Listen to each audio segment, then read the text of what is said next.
What's that? Black cherry, tropical mango, or exotic pineapple? Tropical mango. Tropical mango sounds bueno. You never love me, Mom. Ski. Why's that video so like? Turn up. It's so funny that they broke character. We already started. Oh, you did? That's why I had you repeat yourself with the drink options. I thought it was a good. Oh, I didn't know. Did you hear me from over there? Yeah. Okay, that's cool. Well, first of all, congratulations, Boots. Mm-hmm. You are embarking on a new journey. I am. You got some new employments. Yeah, new career digs. What's up? Super excited for you. We won't have to hear me complain about kids abusing me anymore, Pod. I won't have to want to fight these little motherfuckers for doing it, Pod. Everybody wins. Everybody wins. So I did want to just start on the record with that. Mm-hmm. But the other thing, we were playing some Rivals today. We were. And Rivals is getting crazy today because people be yapping. People be yapping. This is one thing I need for the world of Marvel Rivals to do. Don't yap to the other team in between rounds, especially on Convoy. Mm-hmm. And you just did one thing on Convoy. You did your offense on Convoy, and you felt real good about it. So this is what's happening. We was playing Convoy on Mid Tower. Me, you, Kofikis, Quiche. You know, team going hard. 2 randoms in the mix. You know what I'm saying? And they went on offense first. And they did pretty good. You know, we held them a couple times, but they did get all the way there. Right. With like 2 minutes left or some shit like that. Yeah. Right. And so Thor started talking shit. He says, "Surrender now. I've got shit to do today." Mm-hmm. So I'm just like, okay, no, you're going to have to earn this, pleb. And then he quoted my, he's like, "I am Mr. 2-8, because I was 2-8 at the time on my Strange. Wasn't having the best Strange round. I'm not going to lie to you, Chad. I'm not going to lie to you, Pod. I'm not going to lie to you, the people. But, you know, I don't give up. Because that's some weak shit. So, I told him, hey, earn it. And then we proceeded to walk them so fucking hard that we had like 4 minutes left. Mm-hmm. Like, we just walked them easily. So I'm like, oh, what are you talking about?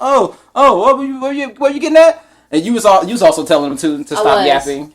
And you were like, I'm your daddy now. You were saying some funny shit. His name was Hell Nah Daddy or something like that. Something goofy like that. And so we go into overtime, and you know, they don't get a point, obviously. And then we get a point, obviously. And now, I was like, I had looked at exactly what my damn thing was. I literally pulled it up so I can know. So I want to say I went 24-11. So I died like 3 more times. Yeah, 24-11. So I died 3 more times the whole game and got a bunch of kills while he was telling me I needed to earn my kills. So like, don't yap against me. You're just going to give me motivation. Talk to your team. Don't talk to me. Talk to your team. Don't talk to me. So that was game number 1. And Boots got MVP. Mm-hmm. Shout out to... Well, since we all got there, all we had to do is make sure they didn't take the point. So they didn't take the point at all. They didn't even get that first bar. And they didn't get that first bar. And then we got the first bar and we were... We was going ham. We did do a counter swap. You started on heals. I did. And you ended up going to DPS, and your Wanda's getting nasty. Yeah, Wanda's getting real nasty. So I've been telling people, like, y'all gotta be able to play more classes and counter swap. And Boots is like, she doing that shit. So that's game 1. I'll tell you about one more game. And this time it wasn't the enemy team yapping. It was our randoms giving up. Yeah. Again, we got there were times where we held them. Yeah. There were definitely times that we held them, but we couldn't keep it together. They make all 3 points. This is Convoy on the other New York map, the first one that came out. And our random is completely demoralized at this point. And they're like, damn, that was trash. We got walked. We got our asses whooped. And then out the spawn, they're surrendering. Yeah, the first random. And then we got it all the way around the building. And then the second random, that was a Scarlet Witch, initiated, and we're like, because we were having a hard time getting that first point. Yeah, like it was close. And then even people on our team were like, what should we do? And we're like, let's just go triple support, because the person that was yapping the first time was our support, and they were just not healing enough. They were not being able to like not get melted, I guess, because as soon as we started healing each other, they actually started going off, and it was like, so where were you before, right? Nobody knows, but So not performing well, and then you giving up, that just tell me where your mental is at. But our mental is not. We're not going to give up. So we made that first point. We eventually walk it all the way, and I say, never give up. And Conflict is like, hey, it's Zolo with the lamest shit ever in the world. But it's true. Don't give up. And so we do our overtime. We do ours first. We do not get to the first point. We get around that corner, and that's it. They do theirs. The fucking cart had to be a 0.1 away from them beating us. And I put the portal right there and stepped out right on time. Just perfect enough time for us to finish and win by literally the skin of our teeth. That was all because we had the grit, determination of not giving up. We were communicating as a team and talking and trying to counter swap and playing my motherfucking rivals. So I'm sure Grandmaster's right around the corner. yeah, it's on the horizon, dude. For sure. I kept going with Cough Kiss, and we weren't doing too bad. We were like giving and taking, win one, lose one, win one, lose one. Yeah, the grind. It wasn't bad. Grind. Yeah. Not bad, but did you end it like further than you started? No, because I lost my Diamond 1. Damn, because I was Diamond 1, and then I'm Diamond 2. But I did better than when you had gotten them. Okay. So, I take that as an absolute win. Oh, there you go. All's well that ends well. And with that, welcome to the Cosmic Corner with Zolo and Boots. I'm Zolo. And this is our weekly app where we talk a bunch of shit about nerdy things and cool things and fun things and really whatever is on our mind at the time. We're both a bunch of multifaceted individuals that just be into all sorts of different shit. So whatever's on your mind at the time. Our rocket ship today, because we're going places. Is Topo Chico hard seltzers. Yeah, some hard seltzer. This one is, we had a strawberry one first. You're still on. I'm still on the strawberry one. I just cracked open the tropical mango. So something cool, because it's hot today. This is hot. I'm not trying to be in the car and hitting the bleezy at this moment anyway. Sometimes it's nice to just, chill in the home, Last times we've done that, we had a guest, but this time it's special. Now it's just the two of us. Yeah, we can do our pod wherever we want. Exactly. Whenever we want. Yeah. However we want. Yeah. That's the point. That is the point. We could pull up on people too. We could. We might. One day. We should. Is it you? Who knows? Who knows? Oh, what's on your mind, Boots? What's on my mind? Ooh. Has Boots been playing any random games? I've been playing Oblivion. I want to go back and finish Elden Ring because we got to the last boss. I want to just say I beat it. I can't say I beat Elden Ring, so I would like to do that. Yeah, we should go back and do that. And A1 has been playing Elden Ring Night Rain. And the more I've been watching them play it, I'm like, that looks pretty fucking fun, actually. Yeah. I might want to grab that. Get back into the mix. I want to grab that low-key. So, that's on my list, for sure, of things to get. There were so many games. My list, I know I've been saying I'm not going to get it for a while, but the Switch 2 sounds like it's going to be getting some good games, even though those games are like $70 a pop. Yeah. That's Nintendo trying to charge you arm and leg these days. They're like, ain't nobody got Mario Party 3700. We got that. But as somebody who's addicted to handheld games and just really likes handheld games, I just want it. Did you go over like all the handhelds that you had on the pod? I did. Because you pulled them out the bag the other day and just had them all displayed. Sitting on the bed. I just like to line them up. And then Zolo's just like looking at me like, what is wrong with you? Shit don't make no goddamn sense. No, I saw something interesting that I just saw was Minecraft is getting, and it's called Official Vibrant Visuals. And I just think it's hilarious that Bedrock version of Minecraft is finally going to look like what anybody who plays Java Minecraft on PC's Minecraft already fucking looks like with shaders. So, it took them forever to do that. It did take them forever. You would think that would have been like a while ago. How long has Minecraft been out? 10 years? 15 years? Dude. Minecraft came out when we were in college. Yeah. College was like 15 years ago. I was a fucking freshman and fucking dude walks in, one of the homies walk in, he's just like, we're playing this now. I'm like, what the fuck is this? It was Minecraft. I remember one of the frats I used to go party at was like, oh yeah, we're going to have a Minecraft night. Yes, Minecraft. It was like, it was a thing. It was definitely a moment, especially in college when it first, like, we got in it deep. Like, people got in it deep. But I think for me, I kind of was in and out of Minecraft for plenty of years, but I think I got mostly out of it once I started doing the education camps. I started teaching Minecraft to kids. The kids just make it so upsetting. So upsetting. Once it becomes a job, it becomes less fun. Or it's just the kids are like, okay, because kids are kids, right? And so, like, what if I was using Minecraft to teach you to do creative mode building, and then a chicken walks up and the kid's like, oh no, this chicken. It's like, dude, it's just a chicken. You don't really matter. You just get distracted, or they're just kids about shit. Like an ADHD ass kids. So Minecraft is definitely not one I've played a lot, but clearly it's left its imprint on the industry and the survival game pandemic, because there's like a bajillion survival games these days, and it's still a genre that we definitely dive into quite often with like Valheim and things of that nature. Y'all trying to get me to play Grounded with y'all because Grounded 2 is coming out. And it's one of the few survival games that some of the Henny boys that don't really play survival games will play. So it's just like, I want to play with them, but at the same time, why don't you want to play my games? Why don't you get on Valheim? Why don't you get on Valheim? Pull up to the village. But I might fuck with y'all in Grounded 2, because every once in a while Zola just be out and about living his life, and then the server be down, and we just be not able to pull up in Hennyvale and do some shit. So maybe I'll keep it in the tuck just in case. Although we have been touching back on Grand Theft Auto, because GTA 6 is going to be around the corner. We can't wait to get back to Vice City, guys. I cannot wait to get back to Vice City, guys.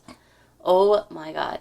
And then on top of that, we've been discussing being cowboys again, because I don't know if the pod knows this, but Henny boys love being cowboys. Hey, Red Dead Redemption was like, that was a huge chunk of like the stream for me when I first started streaming on Twitch. It was like Cowboy Monday was the 7 shit. people on doing shit. Bro, no. People, like, me and you always pulled up. Anybody who's pulled up once. Because Coffee Kiss was a regular, Paco was a regular, Dendrix was a regular at a certain point, Slaps pulled up and was a regular at a certain point, Smot pulled up once, Vash pulled up once. Swag pulled up once. Yeah. I actually remember that. That shit was hilarious, because niggas did not know at all what to do. They were completely out of their element. I think I have that on stream too, because we were trying to teach Swag how to play the game, but at the same time we were getting griefed by, what was her name? Queen Bandit? Oh my god. Queen's Bandit or something like that? Yo, that shit was crazy. Yeah, no, Rockstar Games and their online multiplayer suites are fire. I think we really love Red Dead Redemption 2 just because it's further in the future of technology as far as the technology made the game. Right. Compared to GTA 5.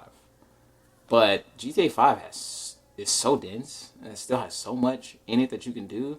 I can only imagine Red Dead Redemption 2, but in Vice City, and how much more shit we're going to be able to do in GTA 6 when the multiplayer drops, which is not going to be within the first year.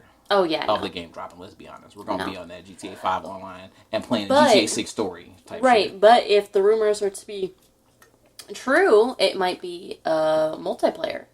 Might be able to do a Bonnie and Clyde type of thing. I really want that to be true. I want it to be true, too. I want to play with you. Because if me and you could co-op through a fucking GTA game, that would be the craziest shit that ever happened. And it would be super fun, too. So, Fingers crossed. But I think, unless you got anything else you want to talk about gaming-wise. Gaming-wise, I mean... What's the next random game you're going to pick up, ADHD? Oh my god, I need to go back to Crime Scene Cleaner and finish up my achievables on there.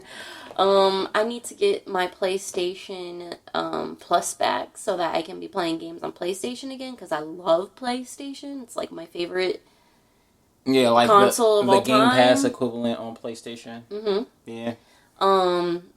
And then on Steam, I think maybe I've talked about, I finished Strange Horticulture, but I did get a new game. I think it's called Chill Sessions or something. It's supposed to be a productivity game. It's supposed to help you feel, like, inspired to... I think it said right on there, but I haven't touched it, so maybe it means, like, more than that. But, like, I'm really trying to look into more of these experimental games, especially since I'm trying to make my own point-and-click type of game to get it off the ground. So I'm doing a lot of research, you know, getting through my Steam. I have, like, over 700 games on Steam. Shout out to the Humble Bundle, being on that for 3 years, and get anywhere between 12 and 16 games. Yeah, that'll You got so many that'll go up. Games. It was $12 a month. Because you've been playing more games that are kind of the scope of something that you want to be able to create. Yeah, it's been getting me in the mood. It's definitely been inspiring me. I've get the inspo. Been, you know, Pod. Let me tell you, finally getting to a place, especially like something like a workplace, where it's taking up all of your hours of the day and it's not draining you emotionally, gives you a lot of inspiration to do stuff. Even though I'm working 9 to 6, longest hours, I'm sitting there, I'm more inspired than I've ever been in my life. Yeah, so, yes, it is the time, Pod. We started up this pod, you know, not that long ago, and I feel like before we even hit our anniversary, I really want to have something out for you guys. That's ambitious. It's very ambitious. We've been talking about it. We've been talking about trying to get maybe a good little vertical slice near the end of the year or early next year, and maybe even talking about going to the game developer conference, going to GDC, and seeing people we haven't seen in years. Yes. And just kicking it with good energy and good creative people, but also finally being like, hey, remember when we pulled up all them years ago and we was like, we made games? We finally did that. Finally have something underneath the Onyx Fortress banner. So yeah, I can't wait for that and for more stuff to come from that. But you want to know what's ironically inspiring me to do more game development? Game chat? Oh, Mythic Quest. Mythic Quest. We got Apple TV back, and I gotta be honest with y'all. Mythic Quest is a dope TV show from the creators of It's Always Sunny in Philadelphia.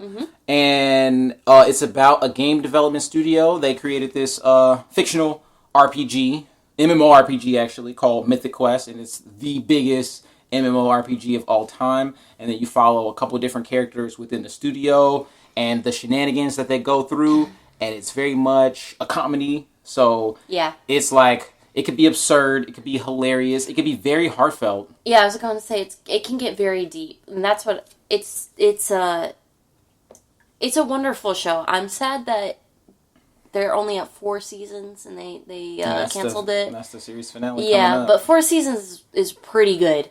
And like, it's very good for a show, if we're being honest. Because like my favorite comedies of all time, we can look at that shelf and see them: Community and Scrubs. Scrubs, which made it to 8 seasons, technically 9, but we're going to talk about the 9th season, and the 7th season was only half a season because of writer strike shit. And then Community was only 6 seasons, but I only have 4 of them.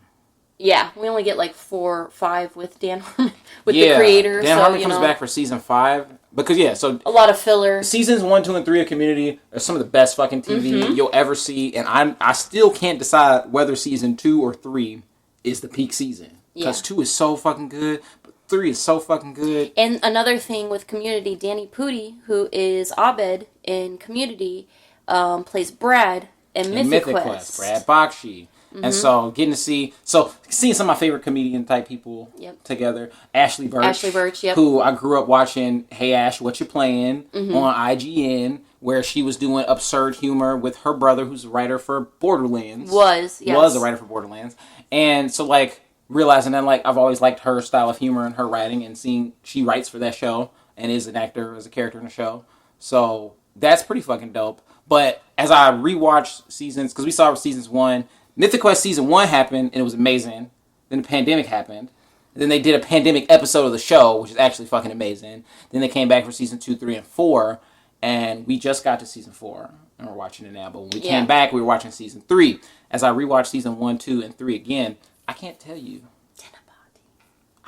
which one of those seasons was the peak. I know. Of Mythic Quest. Yeah, Mythic Quest is really good. It's really good. It's really strong rated. But the first season holds up. Yeah. So it's not like it feels like it's getting better. It just feels like it was always really great. Yeah, it's always plateaued. Yeah. It's always been around. It's pretty quality from start to finish. I mean, we haven't finished it, but so far we're halfway through season 4. Mm-hmm. And we actually know some homies on it, so every time we watch it, we see, shout out to Solomon and shout out to Sam and Solomon. Our S's, yes. Yeah, no, it's definitely still dope. I'm just sitting there looking in the background for them and just seeing how their like faces are. But yeah, being a show about game development and with its sharp and witty writing and the things that they kind of go through, including one of the characters on the show's whole journey of like being a tester and then getting a taste of like developing games and then being like, actually, I really want to do this. I want to learn programming, and then like making one of the best games that they have within their subset of games. It's like, I really liked the dichotomy of how, yes, one of them was like, this is my career path. I want to be a programmer. You know, I'll go this way. And then her fiance now is like, oh, I want to be a creative too. Let me go into writing and whatnot. And fails. yes. And ends up doing something else with gaming that has nothing to do with creativity. There is some creativity to it. Like, they come up with, like, the ideas for the monetization. Like, she was like, oh, they want this. They want a skin like this. You know, there's some creativity to it. But she fails initially at what she set out for. And I think that was brilliant. It was. I think it definitely was. Yeah, I think there's a lot of people that go into games and they're like, oh, I want to do this, or I want to do that. And then they end up doing something completely different. And I thought that was really cool. I mean, it's also pretty real that initially she didn't know what she wanted to do. Mm-hmm. And so, like... She's like, I want a seat at the table. And he's like, great, what table? That was one of my... That was literally, like, one of my favorite scenes of all time. And it's actually, like, technically 2 scenes. But it's like, she's a tester at this time, in the car with the creative director of the game, who's also, like, technically one of the lead characters. And he's the boss, and she's the tester. And her whole character is like the trope of the extreme left, extra social commentary always. It's kind of the first foot forward. White knighting situation. And so, but she's also kind of insecure in her feelings and always thinking about her relationship while at work. Right, and kind of wrong sometimes too. She's like, I didn't know Beowulf was the writer. But like, she's in the car with her boss, and he's having a crisis of faith, and she gives the truth to power talk of like, because he's a white man, so she gives him the truth to power talk, was like, you can't just, rest on your laurels at the time where, the white man was just on top. Like, you have to actually try harder. And then they have a conversation where she's like, I don't have opportunities, because he tells her a story like, one day I got in an elevator with my boss, and I must have pitched him 15 ideas. He liked one of them, but he knew my name, and months later I get a promotion because he took the opportunity. And she's like, I don't get opportunities like that. And he's like, this right girl, this the opportunity. You are in the car. You are literally driving the car. What do you want? And it takes her a long ass time to realize she never thought about what she wanted. She just wanted a seat at the table. And so I love her character's journey of like trying to figure it out, and then trying something, and then failing at it, and then kind of finding and lucking into the thing that she's actually good at. Because the reason why her becoming the head of monetization works is because she has that empathetic undertone always. Mm-hmm. And so she was pitching ways that you could monetize the game in a way that the players would respect and appreciate and enjoy. And it fucking works. Because when you treat your customers like they're real people that you care about, it fucking works. So, show's crazy. Show's crazy. Also, inversely. I'm probably using that wrong. I don't care. Because we have Apple TV, I started getting into a show with Alexander Skarsgård, which, his pops is the one that comes up with the dope speeches in Andor. Yeah, shout out to my boy Luthen. And it's called Murderbot. Did I talk about this on the last pod? Maybe. But what it's been doing, it's also kind of helping me creatively, because it's kind of like, that's kind of my humor. You probably have seen that. You're sitting there and you're like, it's not a bad show. It's something you'd come in, like, you wouldn't mind seeing, but I don't have to wait to watch it with you. No, sometimes you need your own show. Exactly. You know? Exactly. But it gives me strong Hitchhiker's Guide to the Galaxy vibes, which is, number one, my favorite. I read all 5 books. It is one of my favorite series of all time. I actually even liked the movie, even though I know that's controversial, but it was also written by the author, so which is why fuck everybody else. Controversial, because the dude who did the book did the movie, so they're he was oh, how come everybody's like, why can't we have sequels to it? Because the writer meant it to be one movie and that's it. Because it was also before all of this, it was a radio show. So back in the day, they had a lot of stories that were on the radio, and Hitchhiker's Guide to the Galaxy was one of the first ones on BBC. Well, not one of the first ones, but it was first lauded on the BBC. Okay. So it's been through different retellings of the Hitchhiker's Guide to the Galaxy, including a game that inspired me as a kid. So, chat, my pops was a programmer, right? So he was able to he also had a whole server database, and he would allow me to have my own website. I used to make games on this website. They were text-based games. I had my own website, right? And I would make new pages, and you could read like a sentence or whatever the story was. I think I had 3 stories going on at the same time. And you could pick like options, and it would proceed you to the next web page, and then it would be a completely different web page based on the dialogue tree. And a lot of web pages. It was a lot. You told a choose your own adventure storybook through web pages on the internet? Yep, I did. It was on BritR.com. Does not exist anymore. I wish. I would literally go there right now. I would love to know. I know one was horror, I know one was space, but it was because one of the first games, text-based games I played was The Hitchhiker's Guide to the Galaxy. And it was a type of game where it looked like a command panel, and it would just type out, you're in your room, what do you do next? And you would type in what you would do next. It was a hard game, because if you did too much, it would end. It would be like, the invasion has happened and now Earth is destroyed. So if you don't do it correctly, you could lose that game. I lost that game a lot. But it's funny because it's probably just looking for you to type like a certain specific word or something. Like go outside or something. Yeah. Yeah. And so like one time I was like, look at the towels, and it would be like, it would say something. It was snarky because like it's English, it's from England. They're very snarky. So yes. Back to what I was saying, because I guess I just went on a cosmic rant. Brain train. Murderbot really reminds me of The Hitchhiker's Guide to the Galaxy, and I think I can trace a lot of my creativity back to this, and because of that, I keep saying RoboCop, Murderbot is also something that's in my bag that's helping me come back to my inspirational roots. Speaking of RoboCop, shout out to TC. He was streaming RoboCop the other day. He was. That's probably why it's on my brain. Fucking RoboCop. It was $6. I missed the $6 right now. It's fucking $70. Murderbot definitely seems like it's your tone. It's like it's dry humor, witty humor, smart humor, dark humor. Yes. These are like all your avenues. Like your fucking house is on dark humor, other humor avenue, or wherever the fucking block is. Plus, I love Alexander Skarsgård. Shout out to the show True Blood. He plays the sexy Eric, was it Northland or something? Is Alexander Skarsgård it? That's his brother. Which was his name?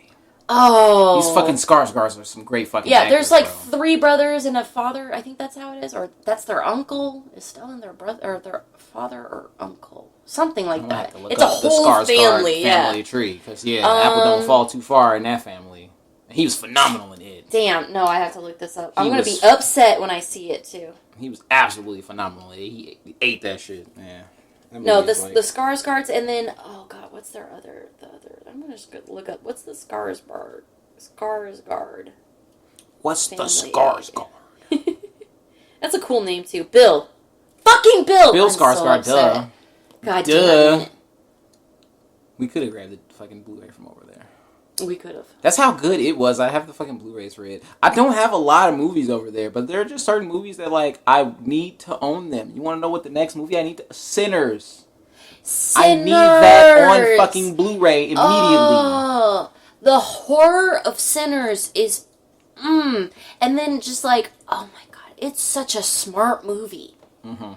It was such a smart movie, because I remember walking out, I was like, at this time, weren't the Irish, like I was, my historical brain, I love it when, because, okay, I'm ADHD, and I'm definitely autistic, but I definitely got the tism, so when I watch a movie that has any sort of historical relevance, and they do it right, my brain just is like, oh, this is so cool, this is so awesome. And I feel like Ryan Coogler is just a master storyteller. This is his first, I would say, you said this. Are you talking about this? Yes.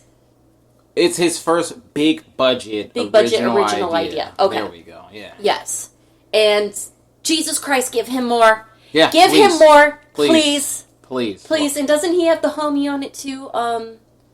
Ludwig? Yes. Because of course he got the homie Ludwig. Who is also connected to Community. Because Community is Ludwig, worked hand in hand with Donald Glover. Because on music, Donald Glover met him on Community. He was right? He was doing the composition for Community. And Dan Harmon had to sign his visa because he's from Sweden. Sweden or Switzerland? Something like that. I don't know everything about the dude's life, man. I just make dope music. We watched a commentary on this, and he's like, oh no, this is so-and-so, he's amazing.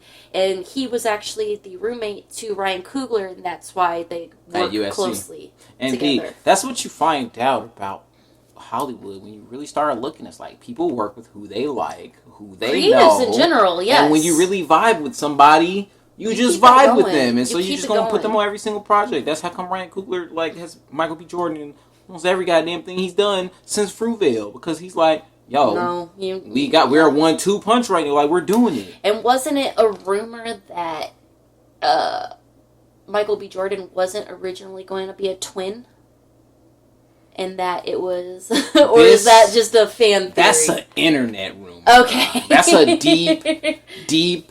I know you told me about it. Which I'll say it on here because it's like, take this with a grain of salt, y'all. This is not confirmed. Official, yes. We didn't read this from anybody's tweet or from any interview that mattered. This is not real. This is internet speculation. But my man, I'm not drawing a blank right now. I see him in my face. Kane. Kane the Conqueror.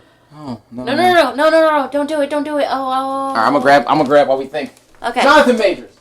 Yes, Jonathan Majors. Okay, so, which one? Pineapple? I just opened mine. Okay. No. You know what? Yeah, bring me one. But which one? Cherry. Wild cherry. Jesus. Black cherry, wild cherry? Oasis cherry. I don't know what the fuck that's supposed to mean. Oasis cherry. But that's what it is. I'm gonna crack mine, and then I'll give y'all the tea. The fake tea. The rumor tea.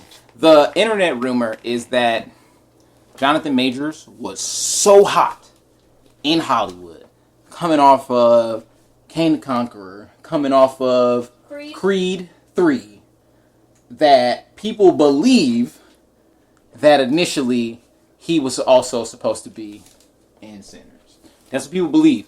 Also, the joke is that his wardrobe would have fit right in with the time period, because the internet. That's what he looked. Yeah. The internet be roasting the fuck out of Jonathan Majors and what he be wearing, y'all. Leave that man. He does look like he was born in the wrong time. Leave that man alone. But yesterday, randomly, you fell asleep.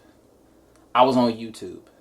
People on YouTube do random weird shit when they like trailers, and when a trailer's really hot and that music is really dope, then people will be like, okay, what about this movie in the style of that trailer? And so, James Gunn's Superman movie, it's going to be a big one. And I just randomly watched Man of Steel in the style of Superman, which was interesting, of course, it always is. But it made me go back and watch Man of Steel, because me and you both talked about, like, Superman was never my guy. Superman was never your guy. Never my guy. The first Superman that you connected to was... Superman 2? Superman Returns. So I keep doing that. Because there was Returns. There was Superman 1, 2, 3, and 4 with Christopher Reeves. Superman Returns is supposed to be the Christopher Reeve one coming back, but it's Brandon Routh. Yeah. That was the first one that you connected to. Yes. Why am I trying to blank it in my head? He's a terrible human being. We don't like him anymore.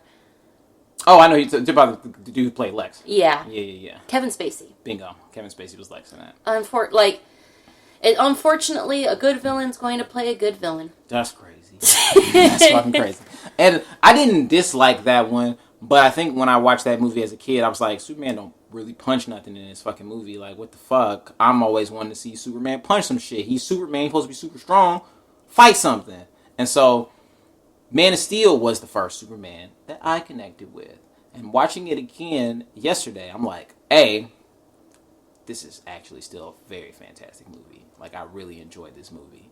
B, yes, watching Kryptonians fight at the peak level of their combat, or he wasn't because he's learning, but like, yes, at their power levels, the way that they were fighting, that movie gives us that. But C, I understand that that version of Superman is not the version of Superman that probably the biggest audience of Superman connects with. Probably if you really were a fan of Superman comic books coming up and what the character stood for and represented, I can see why watching Man of Steel, Henry Cavill Superman, wasn't that for you. Was that a Zack Snyder film? That was a Zack Snyder film. I'm going to have to say, when I woke up to you watching it, first of all, it is a wonderful movie. It is actually a really good movie. My first thought was, I remember the controversy around this movie and how much destruction there was and how Superman kills somebody. And that's not something Superman does. Yes. Right? And I'm sitting there thinking, that's so interesting because everybody's real life reaction to him is what his father was telling him the whole time in the movie. And I was just sitting there thinking, damn, that makes this movie actually really good if you think about it.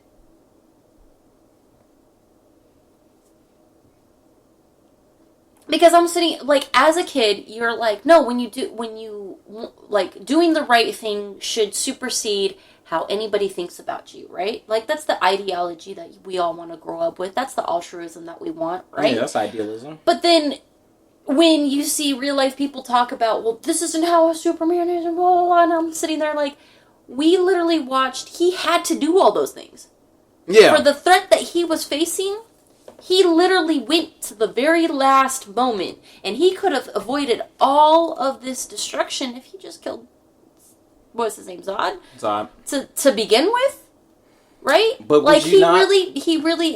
I think the movie really embodied the struggle that would come with being Superman, and I felt like that made him much more interesting to me. I think Zack Snyder wanted to humanize him a little bit more. And I think that Zack Snyder was kind of thinking about how our world would really treat a being like that. I think that was his whole perspective on it. Which is why he kind of got forced into that corner.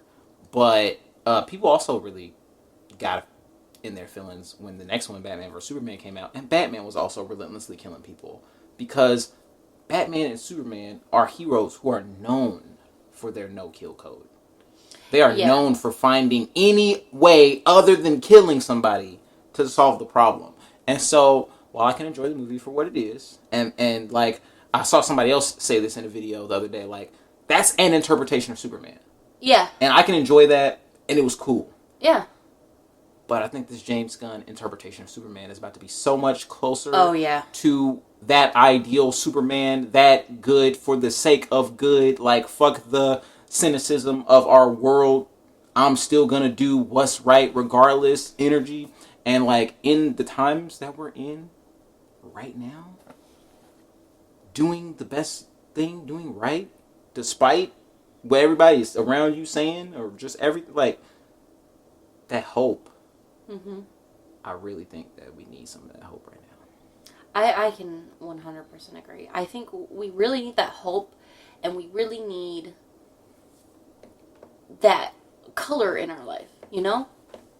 the very vibrant colors of Superman. Because it's way more vibrant. I also think we really needed that darkness at the time we got it. Yeah. I think that everything that happens is happening correctly on the timeline for the time we need it. Indeed.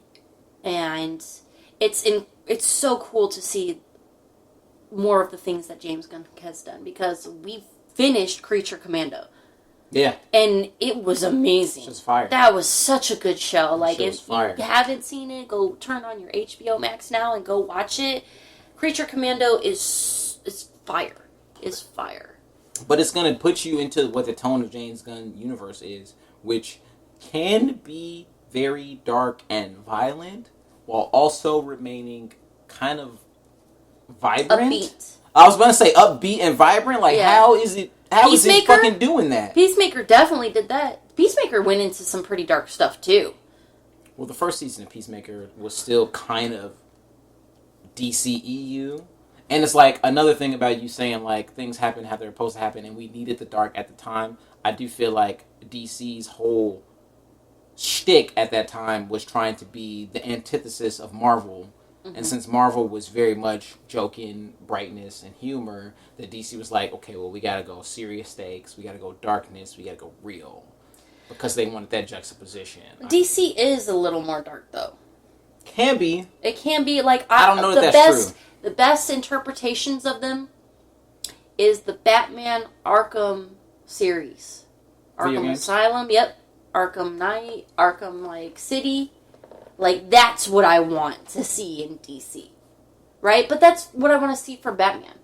There's so many different, like, characters within this world. Like, Darkseid's gonna be dope to see. Like, Wonder Woman was supposed to be a little more, like, upbeat. And I don't mind Wonder Woman. The second one was bad. The second one was bad. The first one was really good. The first one was decent.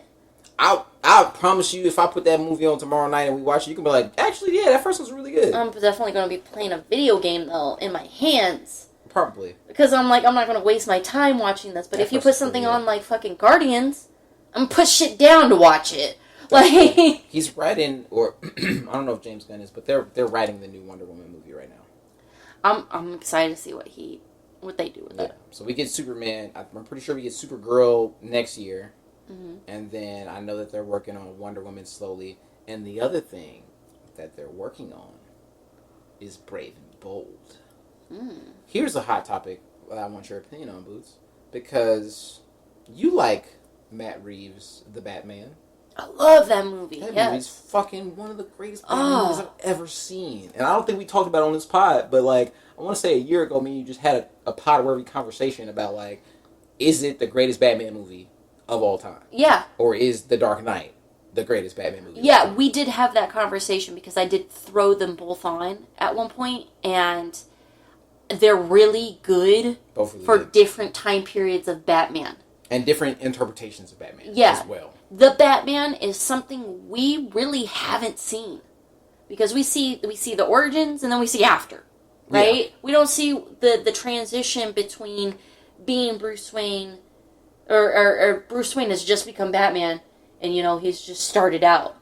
Yeah. And that the Matt Reeves does amazing. It's amazing because we don't see the struggle of separating Batman and Bruce Wayne.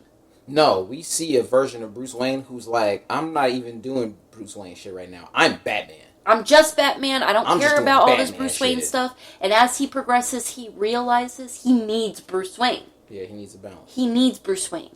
He might be Batman. That might be who he is because I think about the comic book panel where Who's the mask? Wonder Woman does her lasso of truth around him and Superman, and Superman's like, I'm Kal-El, Clark Kent, you know, this is like when she asks who you are, and then when she puts it around Batman, he's like, I'm Batman. Because that's who he is. Fucking Batman. He's Batman. But the thing is, Matt Reeves is supposed to be working on a sequel to The Batman. It was a thing that was put in motion before James Gunn and Peter Safran took over the DCU and started their whole DCU thing. But they're still proponents of the Elseworld story. Mm-hmm. So James Gunn is perfectly fine with having his universe happening with his versions of characters, but one-off or two-off movies of different versions of characters in different universes are all on the table. And so Matt Reeves' The Batman is supposed to continue as an Elseworld story. But you know the internet is the internet, and the internet wants that Batman, the Batman, to be Batman in the DCU. Mm-hmm. To have Robert Pattinson Batman stand opposite of David Corenswet Superman and have those be Batman and Superman. What are your thoughts on that? Personally, that would be dope. But if they're going to get a better performance with that Batman being his own Batman in his own universe, I'd be totally fine with that too. I'm going to be happy with wherever makes the creative more creative. Yes. I also, what that reminds me of is why Edgar Wright walked away from Ant-Man, and it would have been cool to see his Ant-Man, yes, while also acknowledging how much I love the Ant-Man we got. Yeah, there's a lot of the DNA of his draft is still in there. Yeah. Some of the set pieces and things that he wanted to happen. I'm sure one of the biggest reasons why he probably walked away was that whole Anthony Mackie Falcon scene. Yeah. Which, honestly, I enjoy that it's in there. Because the biggest thing for me is it reminded me of the comics. And that's what I like about Marvel, is that they're really solidifying that feel of the comics. You know, we only had, the Guardians for, the first, 15 minutes of Thor, Love and Thunder, and it just kind of felt like that. Yeah, it reminds me of the Miss Marvel comics I read, where Wolverine just pops up for a minute, helps her in the sewers, and then pieces out. Because it's a world full of superheroes, and superheroes are gonna do things at different times. Yeah, not the story. Yeah, I do love that. I do love that about the universes that we're seeing, and I'm going to be excited to see what James Gunn does with his. Well, that's the thing. Batman does make a brief appearance in Creature Commandos. He does. Yeah. You see him just above a window about to pounce on a nigga type shit, doing some true Batman stuff. Doesn't look like Robin Pattinson's Batman. No. It just doesn't. It's just Batman. So as much as the internet is trying to force it to happen, or thinks that it is happening and they're just not telling us, or they're going to just keep on yelling at James Gunn to just do it because they like that version of Batman, I really feel like people need to just let the creatives create. Creative, yeah. And if they knock it out, they knock it out. And if they fuck it up, they fuck it up. Speaking of which, moving on to something that I don't think anybody ever expected to ever happen. Because of the nature of its creator. And that's Spaceballs 2. No, I'm telling you, what Mel Brooks is not a huge come back to it type of creative. It's like, oh, I did it. That's it. I'm not trying to continuously profit off of something being this big. Very artist. What's the next thing? The Spaceballs 2 announcement feels like another one of those things that in our time of need, we fucking need. Hilarious. Yeah, because when's the last time a real parody hit the theaters? Like a real, just full-on parody. I'm remembering the movies like Not Another Teen Movie, the Scary Movie, I remember Date that. Movie. Date Movie is so fucking hilarious. I saw that in theaters. I didn't see none of the Scary Movie was the extent of the parodies I witnessed. Yeah. There was a superhero one that I wanted to see. I forgot what it was called. What was the one that they did that was a parody of Paranormal Activity, but it was with the Wayans brothers? That was a Scary Movie. No. I don't think that was a Scary Movie. I think it was something completely... No, might have been. Actually, it might have been. Yeah. And Afion Crockett was in it? I think so. Because the whole thing was that... Scary Movie, was it just the first one, or was it the first two? Was Wayne's brothers product. First. And then at a certain point, the studio was like, fuck y'all, we gonna just do it ourselves. Yeah. And it definitely went down in quality. Yeah. And so, you're right. It was at a certain point that Marlon Wayans and it was like, we're gonna just do our own parody again. Did we go see that in theaters? No, you showed me here, because you were like, have you ever seen this? I'm like, no, I always wanted to watch it. What is that movie called? I gotta look that up. Is Regina King in it? No. Maybe. But I know Afion Crockett was in there. Fucking shout out to Wildin' Out, Afion Crockett. A haunted house. Yeah! What did you Google? Wayne's Brothers Paranormal. You got there way quicker than me. I was going to put Afion Crockett Paranormal Activity parody. Yeah. Somebody should do a study on the different ways that men and women do Google searches, because that shit would be absolutely fucking bonkers. I'm excited for Spaceballs too. Yeah. We gotta watch the first one. The best joke, home the desert. We ain't found shit. That's my favorite joke. That one, or they're like, no, what's happening now? Like, they're like trying to watch the Spaceballs movie because they already have it, and they're looking at themselves, watching themselves explain, like, yeah, the deep cut, the comedy's unmatched because absurd humor is some of the best humor. Yes, because I showed you, because you had never seen Robin Hood Men in Tights with Dave Chappelle in it. You put me on Men in Tights. I put you on. Thank you. That show's fucking Mel hilarious. Brooks is probably one of my first favorite creatives, because my dad would put me onto those movies. We watched Spaceballs, we watched Robin Hood Men in Tights, we watched all that stuff. And so yeah, I don't think a lot of people understand how iconic it is that Rick Moranis is coming back, because so here's a little bit of lore. His wife died of cancer, and he quit Hollywood to go raise his kids. People have been coming back to him. They wanted him to come back for the Ghostbusters reboot and all this stuff, and he was like, no, I'm not doing it. I'm retired. I'm not acting. Don't ever ask me. Right? And I know, recently, a couple of years ago, during the pandemic, he actually got assaulted in New York, randomly. Through a robbery. Yeah, and we're, all freaking out over Rick Moranis. Is he okay? And then I think he came back randomly for a Mint Mobile commercial, and people freaked out. And they're like, Rick Moranis, is he coming back?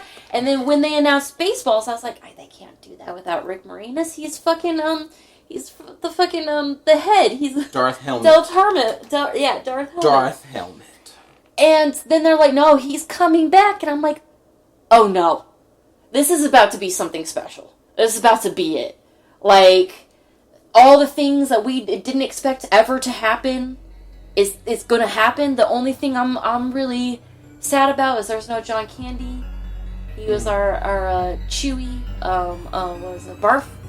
His name was Barf in the show. That's a big one. But Bill Pullman coming back with his son. Coming back with Louis Pullman, who was just in the Thunderbolts. Century. Shout out to Century once more. I know it's gonna be at least 2 or 3 months before I can watch the new Avengers on Disney Plus. But I gotta tell you, I need to see the Century again. ASAP! Century is my guy. Put him in Marvel Rivals. Do the thing. Period. Oh, that feels pretty confident. That was very, very confident. Yeah. Cheers. Cheers. Ooh. Get some more Topo Chicos.